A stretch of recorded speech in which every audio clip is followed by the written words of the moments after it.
Hello again. Today I'm following on from my Tactical Squad unboxing video with a more in-depth review. If you haven't already watched that video, then I recommend you do, but it's not necessary obviously.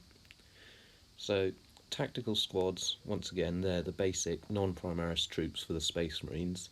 They are one of the cheapest, they are the cheapest troops choice for them, and they're honestly really versatile with all of the different weapons you can give them.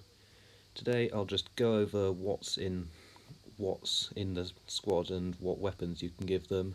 At the end I'll do a couple of combos and synergies with other units.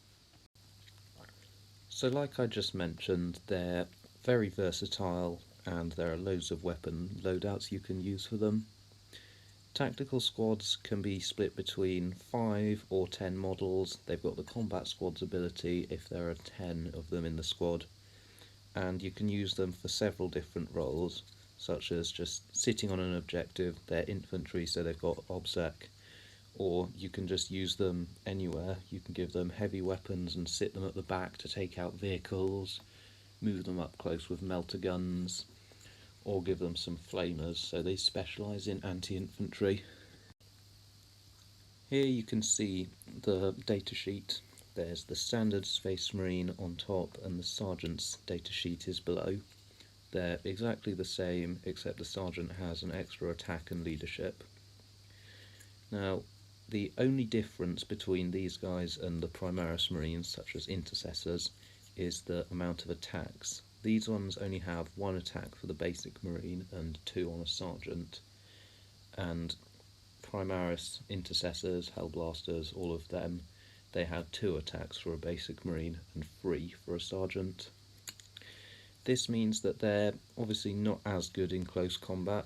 They can still work there against weaker units, but I'd prefer to be fielding these guys at range because they've got a lot of guns available to them. Each squad is led by a Sergeant, and he's got an extra attack and leadership, as you just saw. He has loads of weapon options, and he can replace his bolt gun and bolt pistol with loads of different items. His bolt pistol can be replaced with a pistol, so that's either a hand flamer or inferno pistol, but only if you're from the Blood Angels or Death Watch chapter. Or he can take a plasma pistol or grav pistol. These two are kind of okay choices, but I'd prefer to take a melee weapon, which he can also replace his pistol for. These include the power weapons. You can see power fists and swords here, but you also get the power axe and power maul, lightning claws, Astartes chain swords, and the thunder hammers. The bolt gun can also be replaced with a melee weapon or pistol, but it also has the option of being replaced with a combi weapon. You can give him a storm bolter, which is actually a pretty strong choice for what it is, doubles the amount of bolt gun shots, or a combi melter, combi flamer, combi plasma, or combi grav. I'm not going to go over these in too much detail now, but I'll make another video soon where I do. In a squad of 5 Marines, you can give 1 a weapon from the special or heavy weapon lists. In a squad of 10, you can give 2 of them a weapon from these lists, 1 from each. I'll go over the heavy weapons now and the special weapons next. Heavy weapons, they're quite a few points each, but they're definitely worth it. I'll take a heavy weapon in all of my 10-man squads. You can get anti-infantry or anti-armour weapons, and they're a variety of points. I've listed them to the side here. Also note that the heavy flamer can only be chosen by Blood Angels, their successors, and Death Watch. The grav cannon and heavy bolter are both very effective anti-infantry, especially now that they both do 2 damage, although I'd probably take a grav cannon over a heavy bolter because it gets an extra shot, it's about the same range, shouldn't matter too much, and you get minus 3 AP. Difference is it does 2 damage against the tough targets. Las cannons and multi-melters are good against tanks, and missile launchers with their frag and crack missiles are good against tanks and infantry. The plasma cannon is mainly against armour, but it has the blast keyword, so it can work against infantry.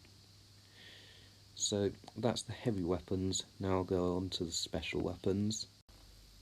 Special weapons are lighter, more portable versions of the heavy weapons. They're pretty useful for taking out infantry, especially with things like the grav gun and the flamer, although the plasma gun and melter gun do still pack a pretty serious punch. If you're deploying these correctly, then the special weapons really come into their own, especially the melter gun with its short range but ferocious bite against tanks.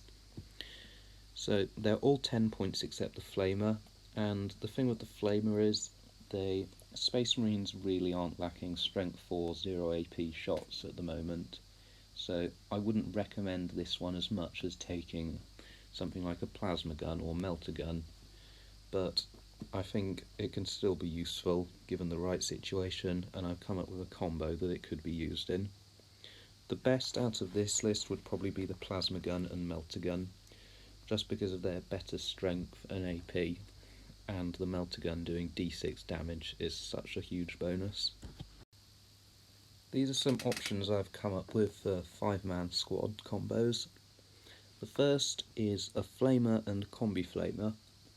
Now, with having 2 flamers in the unit might not seem like a good idea at the start, but now that the Overwatch stratagem costs 1 CP in 9th edition, if you park these guys right on a centre objective, if anything else wants to get there, then they'll have to be facing 2 flamers worth of Overwatch, as well as 4 bolt guns, probably in rapid fire range. That means you're going to be getting about 8 or 9 strength 4 hits from Overwatch, and that's not something that can be ignored easily. Next is just 5 basic bolt guns. It costs only 90 points, or you could give the sergeant a storm bolter to get an extra shot, but if you need to fill out a troop slot in your detachment quickly and cheaply, this could be the way to do it. To camp on back objectives, I'd keep the sergeant plain with just his bolt gun, but I'd give one member of the squad a las cannon or missile launcher, so they can reach out from the back, hit some tanks and do a bit of damage. Now the next 2 are more focused about getting into melee. The first with the flamer and the melee focused sergeant. Perhaps you could give him a pair of lightning claws or an Astartes chainsword and bolt pistol. That's better against taking out infantry, but if you want these guys to be smashing into vehicles, then maybe take a melter gun and give the sergeant a combi melter and a power fist or thunder hammer. That would be really effective at taking out some vehicles, especially toughness 8 with the ×2 strength on the power fists. Here are some options for squads of 10 men. You can give them all a melter weapon, such as the multi-melter, melter gun and combi melter. This means you'll be getting 4 melter shots from 12-inch range, and that's enough to lay low loads of vehicles. I'd say even Titans would have to worry about that. Then the next one involves using the combat squad's ability. You give the sergeant a melee weapon, maybe a combi weapon, give them a special weapon, and though 5 men, the sergeant's special weapon and 3 bolt gun marines go off into the middle and fight out central objectives, whilst your other 5 are equipped with a las cannon or missile launcher, and they basically give them covering fire, help them out with vehicles or infantry that they need to kill. I don't really have any other options for 10-man squads. If you have any, feel free to put them in the comments. But now I'm going to move on to other synergies. Because tactical marines aren't Primaris, they synergize pretty well with some other units.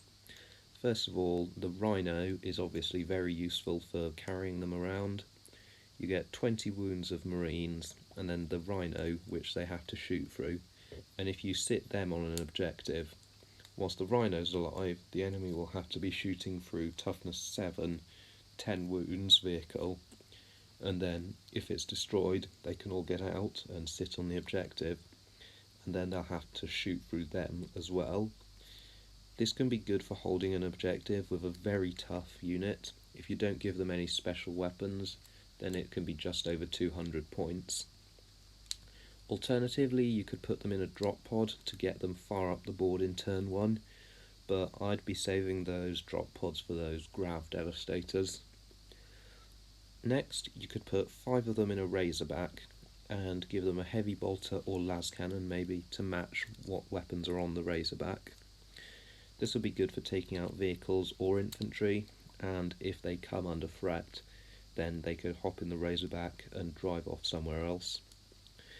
Obviously, captains and other HQ choices, they work very well. Captains with their reroll hit rolls of 1, lieutenants with their reroll wound rolls. Chaplains have several mantras they can use.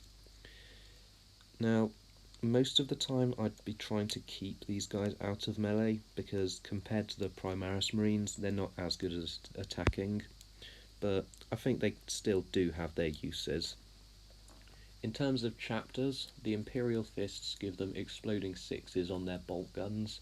That can be useful, especially in that Overwatch with the flamers I used, because if you're exploding those 6s on the bolt guns, then you'll be getting a lot more hits. Ultramarines allow them to fall back and shoot. This will make it much more effective to lock vehicles up in combat, especially something like a Land Raider. You give your squad a melter gun and a combi melter, and they'll be able to fall back and still shoot those, maybe take a few more wounds off it. So, in my personal opinion, tactical squads form a nice little niche in the Space Marines armoury. They're not as good as melee at the Primaris Marines, but if the Rhino and the Razorback's still around, then besides Devastator squads, these are the only things they can still carry around. They're very cheap for troops compared to some of the others, especially the new Primaris things like Infiltrators, and 5 of them can fill out a quick troop slot for only 90 points in your detachment.